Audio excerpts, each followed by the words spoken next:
This is me, and my mouth doesn't move very well, so we'll just ignore that. But, so I was going to tell you how my parents, accepted me to being a furry. Well, it was my brother who started off showing them videos of furries and stuff. And, for a first example, me and my mom thought, oh, it would have been really, really weird, to be a furry, though, because honestly, we thought these people were pretty. But then something changed, and the more we talked about it, the more they got into it. So, now they accept us as furries, and now they let us do furry drawing art, and they don't really care too much. They just don't care to the point where, it's not going to bug us in the future. So they do care about us because they like our species and stuff, and they think our species look really, really cool. But I decided to be a solo furry and not be like a companion twin, though, because honestly, we just can't agree on the same ideas. It's hard because when you don't have someone who's not a twin, you shouldn't be a twin and fake it, right? So yeah. And, I just I'm honestly not going to be a wolf, honestly, because there's so many wolves in the furry fandom. So, nothing wrong with wolves. I love wolves. There's way too many dogs and way too many things. So, I kind of want to be an animal that hasn't been made yet. And I don't want to give specific details because I don't want my fursuit to get stolen, my idea, because it'll make me really mad. So, yeah. And I was going to say that, being a fursuiter, I can't wait until I get my fursuit. I'm getting the payments. I just got the measurements done yesterday. So it's going to be coming. Yay! I can't wait for this. I'm honestly super duper duper excited. Sorry, I don't have any pause with this. So this is my hand. Please do not judge my hand. If you're racist, then don't watch this video, please. So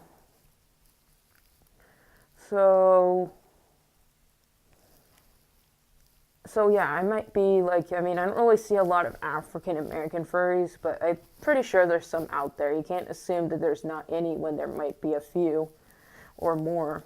So yeah. And I'm not really I'm part African, part white, part Dutch. So I have because I have a Dutch accent. Well, that's not really the accent, but so the accent is, it kind of sounds a little Dutch, maybe a little French. I don't really know. I think it sounds more British, so I'm pretty sure I came from Great Britain because that's what my ancestors were like. So, yeah, that's my accent. It's a little sloppy because it's morning and your voice gets a little bit squeaky in the morning. So, part of my, okay, so why don't I tell you about the furries I've seen and met here in the OR. So, I've met about 3 furries. There was 2 that were hanging out together, maybe 3 or 4 hanging out together. There's this dragon that lives here. I've seen him twice, actually. I've seen him at a carnival thing.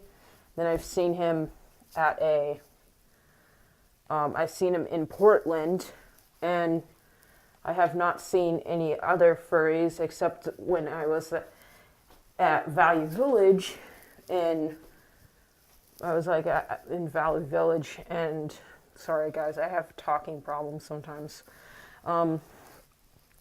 So let me fix my mask. So I saw one that was at Value Village, and she was a half suitor, and she was a black wolf or a black husky or something like that. And she was really pretty, and I was like, oh sweet, it's a furry. And she gave me this cool furry hand sign, and I was like, oh, but I didn't get my picture with her. But that's okay, because I already got my picture with the dragon. So, yep, that was my first furry, that dragon. I don't know if he still recognizes me, but he, yeah, I was being kind of dumb. I learned to keep my cool with furries. Whenever you see someone in a costume, you just like don't approach them, because I know how annoying that is for fursuiters. So I know the rules, and I know a secret way to ignore people. You know, you should make sure you always have a buddy with you when you have a fursuit on, in places especially like the OR.